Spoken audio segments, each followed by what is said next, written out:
La dîme est-elle obligatoire ou pas? C'est le sujet que je vais aborder aujourd'hui. Mais avant de commencer, je vais lire une question qu'une sœur m'a posée au sujet de la dîme. Elle a dit ceci. La dîme est-elle obligatoire ou pas? Quelle différence y a-t-il entre la dîme et la libéralité? Si la dîme fait partie de la loi, demeure-t-elle obligatoire maintenant que nous avons été affranchis par Jésus-Christ sur la croix? Quelle différence y a-t-il quand nous apportons volontairement l'argent pour l'œuvre de Dieu? À cette sœur, je veux dire merci d'avoir posé cette question. C'est un sujet, la dîme est un sujet qui suscite beaucoup de polémiques dans la société d'aujourd'hui, que ce soit dans les milieux chrétiens ou dans les milieux non chrétiens. C'est un sujet qui est très, très débattu. Même les pasteurs ne s'accordent pas là-dessus. Mais aujourd'hui, ce que je vais faire, je vais essayer de répondre à ces questions à la lumière des Écritures, car notre point de référence, la Bible est notre boussole, c'est elle qui nous guide, c'est elle qui nous instruit tout ce que nous faisons, tout ce qui doit diriger la conduite d'un enfant de Dieu. Alors, je vais regarder à la lumière des Écritures ce que dit la Bible sur ce sujet. Mais ce que je propose, c'est que je voudrais dans cette première partie voir avec vous 4 arguments que les défenseurs de la Bible utilisent régulièrement pour justifier leur position. Donc, dans la première partie, je vais essayer d'analyser objectivement, à la lumière des Écritures, 4 arguments constamment utilisés par les défenseurs de la Bible. Et dans la deuxième partie, nous allons maintenant voir comment donner. Et ce faisant, nous allons répondre à toutes les questions que la sœur a abordées, que la sœur a posées, je voulais dire. Donc, sans plus tarder, pour commencer, je voudrais d'abord qu'on définisse ce qu'est la dîme. Pour cela, j'ai 2 sources ici, là, parce qu'il y a certains chrétiens qui vont vérifier les sources, ce que j'encourage d'ailleurs aux chrétiens de faire régulièrement. Donc, je vous demande d'adopter une attitude critique, comme le faisaient les chrétiens de Bérée en Acte 17. Ils recevaient la parole de Dieu que les apôtres apportaient avec beaucoup d'empressement. Et quand ils rentraient chez eux, ils allaient vérifier si ce qu'on leur avait appris, on leur avait enseigné, était conforme aux Écritures. Donc, je recommande toujours aux chrétiens d'avoir cette attitude critique. Ne prenez jamais facilement tout ce qu'on vous enseigne. Prenez l'habitude d'examiner ce qu'on vous enseigne à la lumière des Écritures et retenez ce qui est bon, parce que beaucoup d'hommes de Dieu aujourd'hui enseignent certaines doctrines, certaines choses pour défendre une certaine position ou quelque chose qu'ils font. Ils n'ont toujours pas raison. Moi non plus, je n'ai toujours pas raison. Alors, je n'aimerais pas que vous me preniez comme quelqu'un qui a la connaissance absolue. Non, non, non. Examinez ce que je dis à la lumière des Écritures. Et si j'ai tort, n'ayez pas peur de m'en parler, de me défier, de me poser des questions. Ça me fera énormément plaisir. Et si j'ai tort, je vais, en toute honnêteté, m'humilier et rectifier le tir. Parce que je ne suis pas là à impressionner qui que ce soit, mais je voudrais enseigner la vérité au peuple de Dieu, aux enfants de Dieu qui ont soif de la parole de Dieu. Voilà, donc la première référence, c'est le Merriam-Webster, qui est un dictionnaire américain, mais que je regarde en ligne. Ça dit ceci: la dîme, c'est une 10e partie de quelque chose versée à titre de contribution volontaire ou d'impôt, notamment pour le soutien d'un établissement religieux. Donc, la dîme, c'est une 10e partie de quelque chose versée à titre de contribution volontaire ou d'impôt, notamment pour le soutien d'un établissement religieux. Et c'est vrai que la dîme est plus utilisée dans le milieu religieux qu'ailleurs. Le Robert en ligne, lui, définit la dîme comme étant un ancien impôt sur les récoltes prélevées par l'Église. Donc là, elle fait vraiment référence à Israël. Voilà, donc à la lumière de ces 2 versets, on peut clairement voir que on peut utiliser les expressions payer sa dîme ou donner sa dîme. Les 2 sont corrects. Parce que j'ai entendu certains pasteurs sur les réseaux sociaux dire aux enfants de Dieu qu'on ne peut pas payer la dîme, on la donne. À la lumière de ces deux définitions, on peut voir que oui, on peut donner la dîme. Donc la dîme, c'est une dixième partie de quelque chose qu'on peut verser à titre de contribution volontaire ou d'impôt. Alors, nous allons maintenant voir les 4 arguments que les défenseurs de la dîme utilisent régulièrement pour justifier leur position. Donc, le premier argument, c'est ceci. La dîme a existé avant la loi. Donc, la dîme a existé avant la loi. Et pour cela, on cite Abraham et Jacob. Nous allons voir dans le texte biblique ce que ça nous dit exactement au sujet d'Abraham et de Jacob. Donc, en Genèse 14, 18, du verset 18 jusqu'au verset 20, ça nous dit ceci. Melchizedek, roi de Salem, fit apporter du pain et du vin. Il était sacrificateur du Dieu très haut. Il bénit Abraham et dit, « Béni soit Abraham par le Dieu très haut, maître du ciel et de la terre. Béni soit le Dieu très haut qui a livré tes ennemis entre tes mains. » Et Abraham lui donna la dîme de tout. Donc, pour bien comprendre ce passage, je vous invite à lire toute l'histoire en Genèse 14. Donc, en fait, Lot, le neveu d'Abraham, était pris en otage par un certain roi, par un certain groupe de personnes. Alors, Abraham prit ses serviteurs et alla secourir son neveu. Donc, c'était une guerre et Abraham avait gagné la guerre et avait pu délivrer son neveu. Donc, au retour de cette guerre, le roi de Salem, Melchisedec, le rencontra et lui apporta du vin et du pain et bénit Abraham. Et ensuite, Abraham lui donna la dîme de tout. C'est une histoire très intéressante parce que ici, les défenseurs de la dîme disent que voilà, la dîme a existé avant la loi. Avant que Moïse ne l'amène, Abraham le faisait déjà.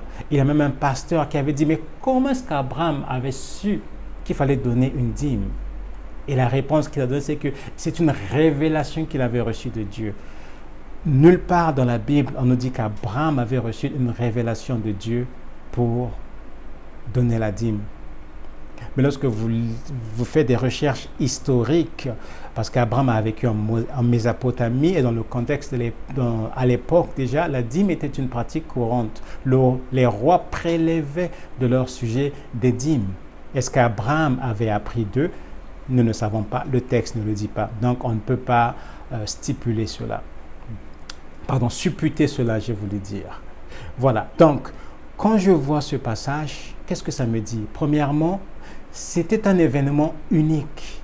On nous dit qu'Abraham a donné la dîme au roi Melchisedec. Nulle part ailleurs dans la Bible, on voit qu'Abraham donnait régulièrement sa dîme. Abraham était riche, Dieu l'avait béni. Il avait des troupeaux, il avait beaucoup de choses, il avait des serviteurs. Mais nulle part dans la Bible, on nous dit qu'Abraham donnait régulièrement sa dîme à Dieu. On n'a qu'un cet événement unique. Et ici, si on va en profondeur, Hébreux 7, du verset 2 à 14, ça nous dit ceci. Je vais vous le lire, vous allez voir que c'est très important. Et à qui Abraham donna la dîme de tout, donc à Melchisedec, qui est d'abord roi de justice d'après la signification de son nom, ensuite roi de Salem, c'est-à-dire roi de paix, qui est sans père, sans mère, sans généalogie, qui n'a ni commencement de jour, ni fin de vie, mais qui est rendu semblable au Fils de Dieu. Ce Melchisedec demeure sacrificateur à perpétuité. Écoutez maintenant ce que l'auteur du livre d'Hébreux nous dit ici. Considérez combien est grand celui auquel le patriarche Abraham donna la dîme du butin. Abraham avait donné au roi de Salem la dîme du butin. Allons voir ce que veut dire le mot butin dans le dictionnaire. Le Robert dit ceci. Le butin, c'est ce qu'on prend aux ennemis pendant une guerre et après la victoire. Donc, quand Abraham a gagné cette guerre, a libéré son neveu, il a récupéré tout ce qu'ils avaient pris de son neveu, plus leurs choses. C'est ça qu'il a emmené avec lui. Et il a pris le 10e de ce butin, il a donné au roi de Salem. Je ne vais pas créer de polémique sur ce sujet. Si le roi de Salem avait accepté cette offrande ou cette dîme, c'est parce que ça a été fait du cœur et c'était bien. Il a accepté la dîme. Mais encore, si on va en profondeur, on analyse cette histoire, ce texte, on voit que Abraham avait donné la dîme du butin. Nulle part dans la Bible, on nous montre ou on nous dit qu'Abraham donnait régulièrement ce qu'il avait, le produit de ce qu'il avait. Donc, devrait-on utiliser ce verset, ce passage, pour justifier la dîme? À mon avis, non, ce n'est pas un bon argument qu'on peut utiliser pour justifier la dîme aujourd'hui. Voyons maintenant le deuxième exemple avec Jacob. C'est dans Genèse 28, du verset 20 au verset 22. Ça nous dit ceci. Jacob fit un vœu en disant, « Si Dieu est avec moi et me garde pendant ce voyage que je fais, s'il me donne du pain à manger et des habits pour me vêtir, et si je retourne en paix à la maison de mon père, alors l'Éternel sera mon Dieu. Cette pierre que j'ai dressée pour monument sera la maison de Dieu, et je te donnerai la dîme de tout ce que tu me donneras. » Voilà, donc ici, on utilise ce verset pour dire que Jacob aussi donnait sa dîme. Mais donc, quand on analyse ce texte ici-là, on voit que Jacob avait fait une promesse à Dieu, mais basée sur 5 conditions. La première, si Dieu est avec moi, si Dieu veille sur moi, si Dieu me donne de la nourriture à manger, si Dieu me donne des vêtements à porter, et je retourne sain et sauf dans la maison de mon Père, alors je te donnerai la dîme de tout. Vous voyez, ici, Jacob a posé des conditions à Dieu. Est-ce que c'est un passage qui justifie aujourd'hui l'usage, l'utilisation, qui justifie aujourd'hui la dîme? Je ne pense pas. Vous voyez ce qu'on a fait ici? On a simplement regardé les textes. Le texte, et on a décortiqué, on a posé des questions simples ici. Alors, aujourd'hui, les chrétiens devraient aussi aller voir Dieu et lui dire, « Seigneur, si tu me bénis, je suis encore chômeur, je n'ai pas d'emploi. Si tu me donnes un emploi bien rémunéré, qui me permettra de joindre les deux bouts, qui me permettra de... À ce moment-là, Seigneur, je te donnerai ma dîme. » C'est comme ça que les chrétiens devraient procéder, ou le businessman dirait, « Seigneur, si tu fructifies mon business, alors je te donnerai la dîme. » Vous voyez que l'argument, encore ici, ne tient pas. On ne peut pas utiliser Jacob comme exemple pour justifier la dîme. Et nulle part dans la Bible, ça nous montre, ou ça nous dit que Jacob aussi donnait régulièrement sa dîme. On ne le voit nulle part. Alors, encore une fois, cet argument ne tient pas. On ne peut pas l'utiliser. On va maintenant passer au deuxième argument, pardon. La dîme avait été instituée par Dieu lui-même. C'est Dieu qui donna à Moïse cet ordre d'instituer, de mettre sur pied la dîme.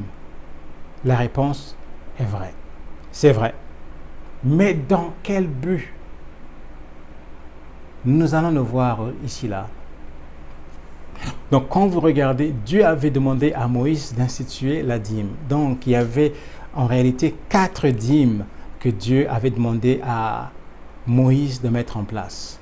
La première dîme, c'était une dîme que le peuple payait aux Lévites. On le voit dans Nombre 18 au verset 21 que je vais lire. « Je donne comme possession aux fils de Lévi toute dîme en Israël, pour le service qu'ils font, le service de la tente d'assignation.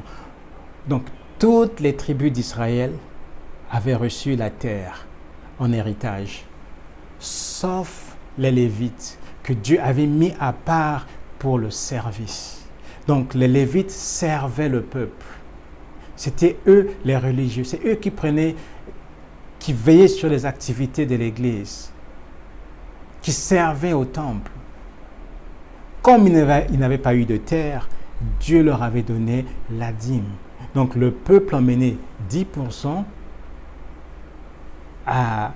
aux Lévites et c'est de ça qu'ils vivaient. C'était en fait une contrepartie pour leur service. Aujourd'hui, on dit que oui, c'est la même chose, le pasteur mérite son salaire. C'est vrai, je suis d'accord avec vous. L'ouvrier mérite son salaire. Continuons le raisonnement. Deuxième dîme, les Lévites payaient une dîme aux sacrificateurs. Donc, lorsque les Lévites recevaient cette dîme, ils enlevaient aussi la dîme de la dîme qui est donnée aux sacrificateurs. Nombre 18, 25 à 26 et le verset 28. Ça dit ceci. L'Éternel parla à Moïse et dit, tu parleras aux Lévites et tu leur diras, lorsque vous recevrez des enfants d'Israël la dîme que je vous donne de leur part comme votre possession, vous en prélèverez une offrande pour l'Éternel, une dîme de la dîme. C'est ainsi que vous prélèverez une offrande pour l'Éternel sur toutes les dîmes que vous recevrez des enfants d'Israël. Et vous donnerez au sacrificateur Aaron l'offrande que vous aurez prélevée pour l'Éternel. Donc, il prélevait cette dîme de la dîme qu'ils avaient reçue pour la donner au sacrificateur. Troisième dîme, le peuple donnait annuellement une autre dîme pour le pèlerinage, donc pour le pèlerinage annuel à Jérusalem. Ça dit ceci, tu lèveras la dîme. Ça c'est Deutéronome 14, 22, 23. Tu lèveras la dîme de tout ce que produit ta semence, ce que rapportera ton champ chaque année, et tu mangeras devant l'Éternel ton Dieu dans le lieu qu'il choisira pour y faire résider son nom, la dîme de ton blé, de ton mou et de ton huile, et les premiers-nés de ton gros et menu bétail, afin que tu apprennes à craindre toujours l'Éternel ton Dieu. Donc le peuple d'Israël devait se réunir 3 fois par année à Jérusalem. C'était le lieu que le Seigneur avait choisi pour les grandes fêtes. Donc c'était des moments de réjouissance et Dieu avait fait en sorte que le peuple ne manque pas à cet événement. Donc on prélevait une dîme additionnelle pour cela. Enfin,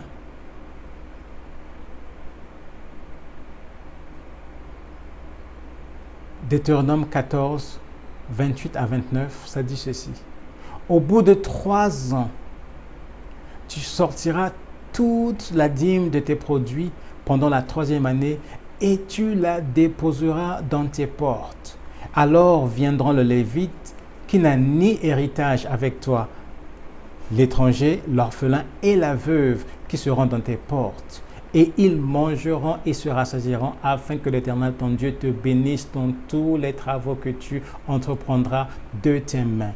Donc cette 4e dîme était une dîme qui était prélevée tous les 3 ans pour subvenir aux besoins des pauvres, des orphelins, de la veuve et de l'étranger aussi.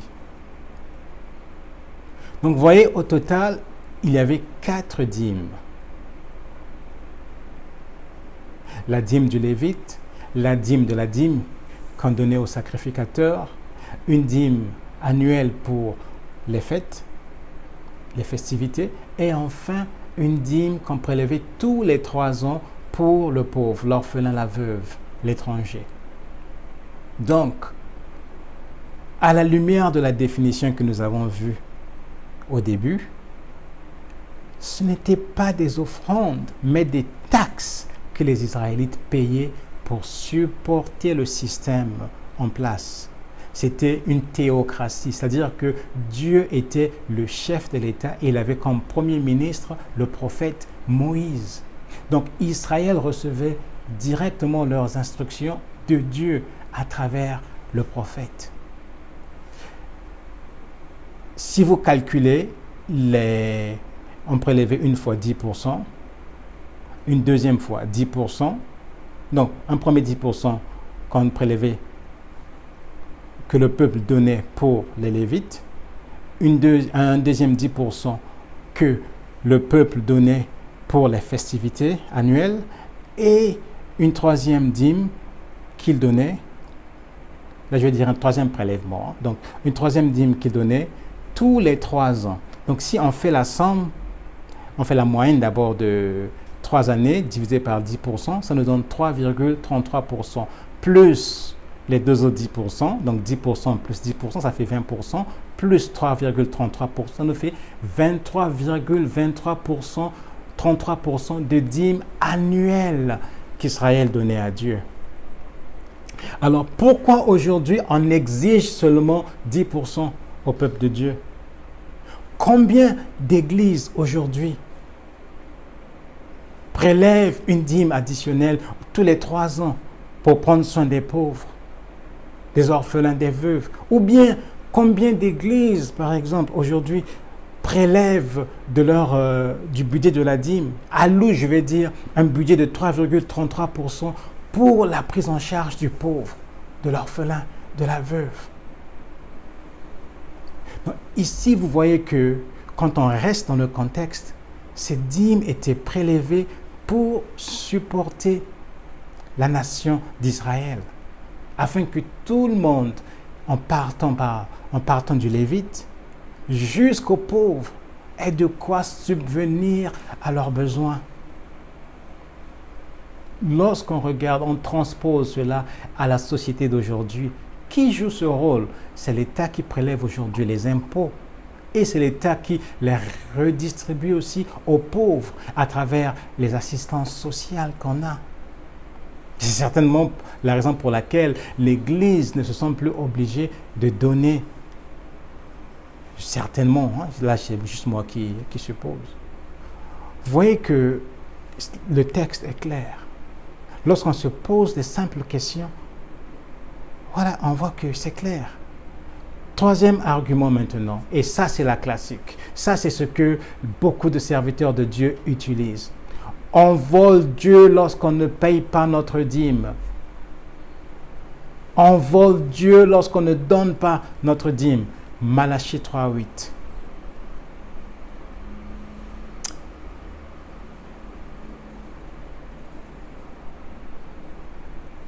Mais lorsqu'on regarde cela, on doit se poser la question. Dieu s'adresse à qui?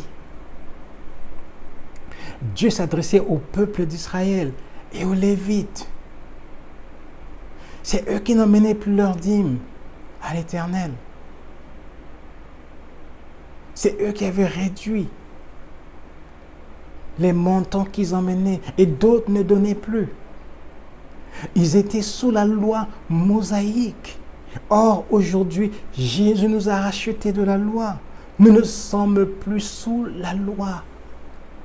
On dit oui, on doit emmener ces dîmes dans la maison du trésor. La maison du trésor, c'est l'église, là où tu es nourri. Revenons un peu au texte. Lorsque vous regardez le mot maison du trésor, en hébreu, c'est otsar. Bon, ce n'est pas nécessaire là, comment c'est écrit là, otsar. Ça veut dire un entrepôt, un grenier. Et lorsque vous lisez, par exemple, pour ceux qui comprennent l'anglais, qu'est-ce que Malachie dit en anglais? Emmener dans la maison de l'Éternel, to the storehouse. Storehouse, c'est quoi? Un entrepôt. Néhémie 10, 38 nous explique encore, nous donne une petite clarification là-dessus. Ça dit ceci: le sacrificateur, fils d'Aaron, sera avec les Lévites quand ils lèveront la dîme. Et les Lévites apporteront la dîme de la dîme à la maison de notre Dieu dans les chambres de la maison du trésor. Toutes les dîmes collectées étaient conservées dans des entrepôts près du temple et distribuées aux Lévites, aux prêtres, pour subvenir à leurs besoins. Donc c'est ça qu'on appelait la maison du trésor. Ce n'était pas l'église. Frères, pasteurs, faites vos recherches avant de venir devant les micros, avancer de tels arguments, de tenir de tels propos forts. Faites vos recherches avant. Ça n'a rien à voir avec l'église aujourd'hui. Tu reçois ta nourriture spirituelle, alors tu dois emmener ta dîme à l'église. Ok, pourquoi emmener 10% et non 33% comme le faisait Israël chaque année? Et cette question reste souvent sans réponse. Trop souvent, ce verset est utilisé en dehors de son contexte pour semer la peur et la condamnation dans les cœurs des croyants ou des gens, pour les pousser à donner. Beaucoup de gens aujourd'hui que je connais se sont refroidis. Ils ne donnent plus, ne vont même plus à l'église parce qu'ils se sentent condamnés. Romains 7, 4 à 6, Romains 6, 15, Galates 2, 19 nous dit que Christ nous a libérés de la loi. De même, frères, ça c'est Romains 7, 4 à 6. De même, frères, vous aussi vous avez été par le corps de Christ mis à part en ce qui concerne la loi pour que vous apparteniez à un autre, à celui qui est ressuscité des morts, afin que nous portions des fruits pour Dieu. Car lorsque nous étions dans la chair, les passions des péchés provoquées par la loi agissaient dans nos membres, de sorte que nous portions des fruits pour la mort. Mais maintenant, nous avons été dégagés de la loi, étant morts par cette loi sous laquelle nous étions retenus, de sorte que nous servons dans un esprit nouveau et non selon la lettre qui a vieilli. Nous sommes libérés de la loi. Ce que l'apôtre Paul dit ici, par dégagés de la loi. Quoi donc? Pécherions-nous parce que nous sommes non sous la loi, mais sous la grâce? Loin de là. Vous voyez ce que Paul est clair. Il explique que nous ne sommes plus sous la condamnation. Donc, la loi et ses condamnations, ses peines, n'a plus juridiction ou autorité sur nous. Nous sommes sous la grâce.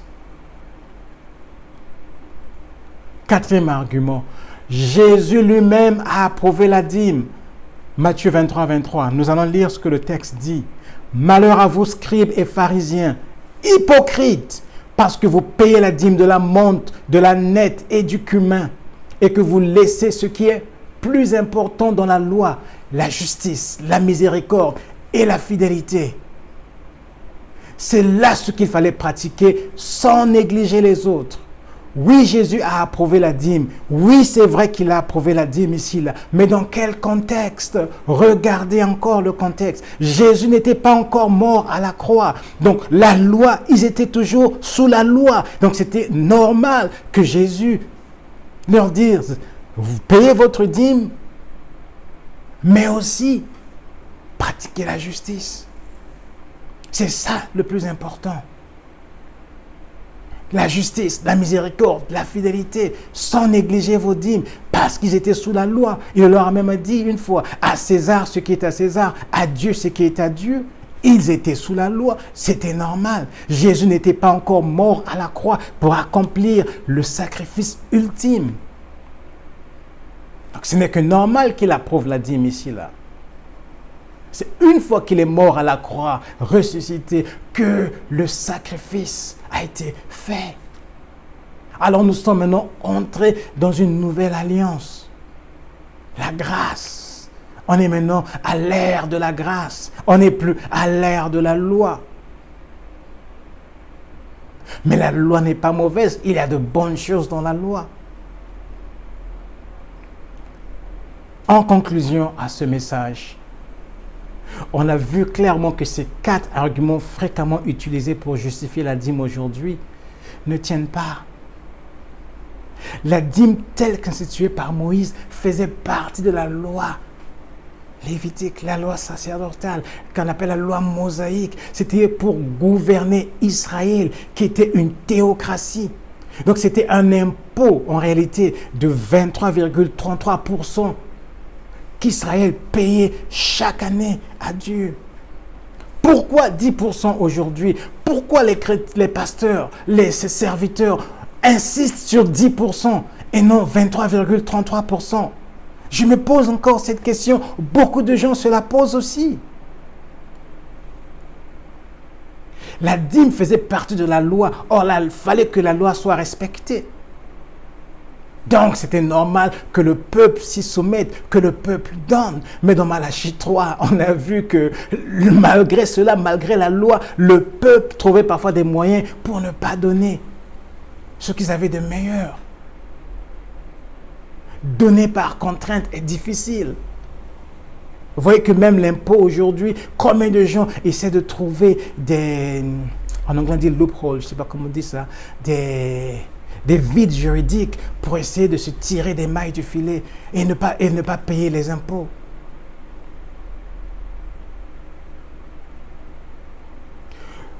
La dîme est utilisée. Ce passage de Malachie 3 est souvent utilisé pour semer la crainte dans les cœurs des chrétiens, en leur disant que vous êtes sous la malédiction. Il y a même des pasteurs qui ne prient pas pour les chrétiens, qui ne donnent pas leur dîme. Pasteur, vous êtes dans l'erreur. Étudiez la parole de Dieu et soyez sincères avec vous-même. Enseignez la vérité au peuple de Dieu. Oui, vous serez critiqués. Oui, vous serez attaqués parce qu'il y a certains systèmes religieux qui sont mis en place et qui promeuvent la dîme. Donc, lorsque vous adhérez à ce système religieux, vous devez approuver la dîme. Il y a des églises aujourd'hui qui font ça, qui vous disent que si vous voulez devenir membre de leur église, vous devez signer la charte de l'église d'adhésion. Et l'une des clauses, c'est quoi? Vous devez accepter, consentir à donner votre dîme. Mais vous le faites volontairement. Vous êtes libre d'adhérer ou pas. Pour ceux qui lisent l'anglais, qui comprennent l'anglais, regardez sur YouTube. Il y a un pasteur américain, Creflo Dollar, très célèbre, grande église à Atlanta. Il vient de se repentir sur la dîme. Il a dit tout ce que je vous ai enseigné sur la dîme était faux. Jetez les livres que vous avez achetés de moi, les cassettes que vous avez de moi, jetez-les parce que j'étais dans l'erreur. Et il a reconnu. Et il a fait une bonne étude sur la dîme. Craignez Dieu, serviteur de Dieu, et non les hommes. Enseignez la vérité au peuple de Dieu. La vérité fait mal. Vous serez parfois critiqué. Le nombre de fidèles va parfois diminuer. C'est vrai. Mais quand vous demeurez dans la vérité, Dieu vous bénira.